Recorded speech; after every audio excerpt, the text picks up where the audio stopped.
Karena kita tahu salah satu cara menggugurkan dosa adalah beramal soleh.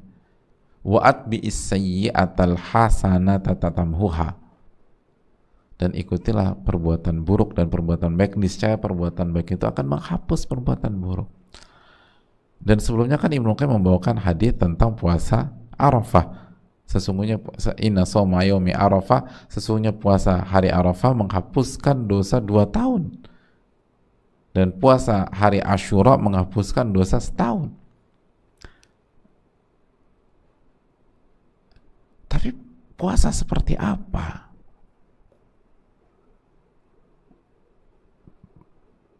Puasa tanpa ruh, puasa tanpa keikhlasan, puasa tanpa amalan hati, puasa dengan segenap kelalaian demi kelalaian. Itu yang dikatakan Ibnu Qayyim, dosa mana yang bisa dihapuskan dengan amalan seperti ini?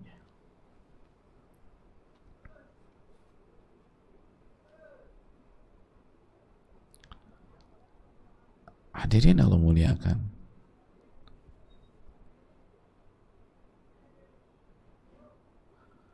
Jadi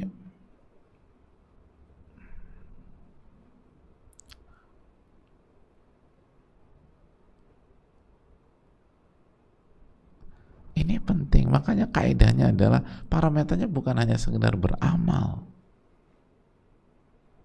Parameternya kita harus jagain amal kita itu dari pembatal-pembatalnya dan virus-virus perusaknya.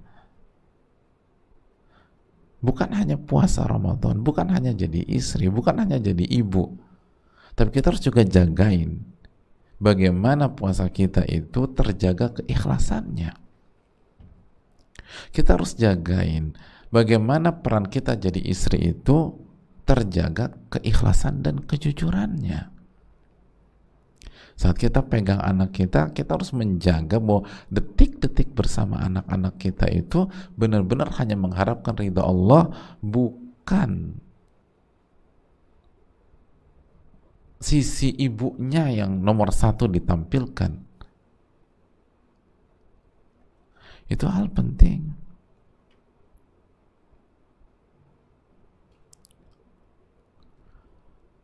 Makanya kata para ulama, jangan sampai ketika kita beramal yatlubu minal ibadi ta'zimuhu bihi. Yatlubu minal ibadi ta'zimuhu bihi. Kita berharap manusia itu memuliakan kita karena prestasi amal kita itu.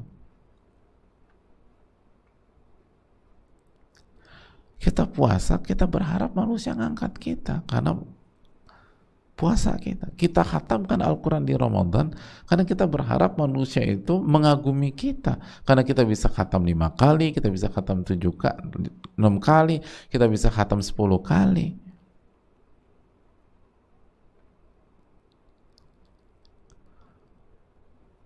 Hadirin Allah muliakan.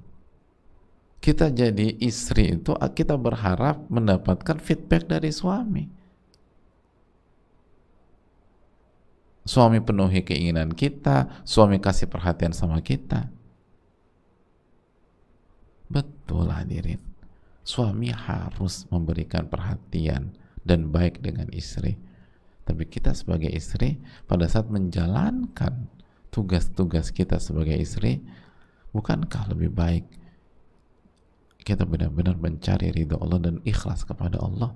Sehingga kalau ada kekhilafan dari suami kita, kita nggak akan baper, kita nggak akan terpukul, kita nggak akan jatuh.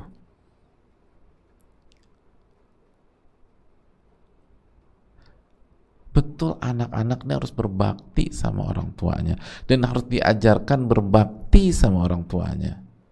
Tapi ketika kita menjadi seorang ibu, seorang ayah atau orang tua, dalam mendidik, dalam mengasuh, dalam jungkir balik, banting tulang, menunaikan nafkah anak, bukankah hendaknya kita mengikhlaskan niat kita?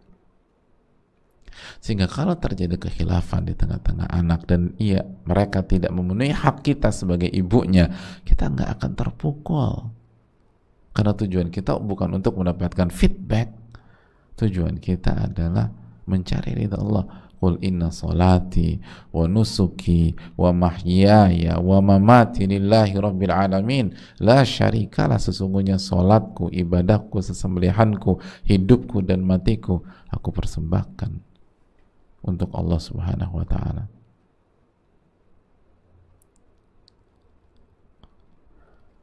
Jadi kita bukan hanya kita di Ramadan ini bukan hanya fokus pada amalan, bukan hanya fokus pada puasanya, bukan hanya fokus pada bukbernya. Betapa banyak bukber itu justru jadi ajang sebagian pihak show off. Bagaimana kasih makanan paling enak, kasih makanan paling lezat, kasih makanan paling banyak, lalu nanti dipuji, diangkat, disebutkan.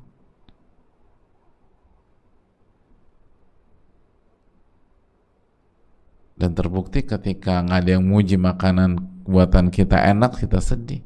Bahkan ketika ada yang kritik makanan kita, kok kayaknya menu buka puasa kita sore ini kurang garam ya, kita baper. Karena emang kita menunggu-nunggu pujian tersebut. Tapi kalau ketika kita memberikan makan berbuka dengan ikhlas, lalu ada yang mengkritik, kita ucapkan terima kasih banyak. Semoga ini jadi pelajaran bagi kita semua, dan besok menunya bisa lebih pas, dan semoga Allah terima, dia nggak akan tersudut. Ketika suaminya kritik dia, terima kasih wahai suamiku, doakan biar aku bisa lebih baik, dan yang terpenting diterima sama Allah Subhanahu wa taala. Itu yang paling diterima sama Allah. Tolong selalu kritik aku, tolong selalu kasih masukan gitu. Kan dengan demikian aku menjadi lebih baik lagi. Jadi inilah orang-orang ibu sekalian yang bukan hanya menjaga bukan hanya beramal, tapi ngejagain amalnya agar nggak rusak tuh amal, agar nggak hancur, agar nggak disisupi oleh virus-virus yang berbahaya, agar nggak dimasukin riya, sum'ah, ujub, agar amal itu punya ruh, bukan hanya formalitas, bukan hanya sebatas rutinitas. Ya aku puasa, tapi rutinitas sebulan dalam setahun itu. Sahur sih, ya tapi gitu. Oh, ngantuk segala macam. Cemberut pas sahur. Tapi nggak ada ruhnya, nggak seneng gitu, nggak ingat tasaharu. Ketika kita makan sahur, kita mengamalkan sunnah Nabi SAW, dan dalam makanan sahur itu ada keberkahan. Lalu kita berharap semoga hari ini diberkahi oleh Allah. Kenapa? Karena kita makan sahur, kita percaya dengan janji Nabi SAW,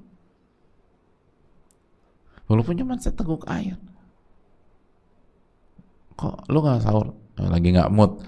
Ini bukan tentang makan. Ya aku kan lagi diet. Ini bukan tentang menurunkan berat badan. Ini tentang cari keberkahan, sehingga amalan itu ada ruh. Itu yang harus kita camkan, dan itu yang ditekankan.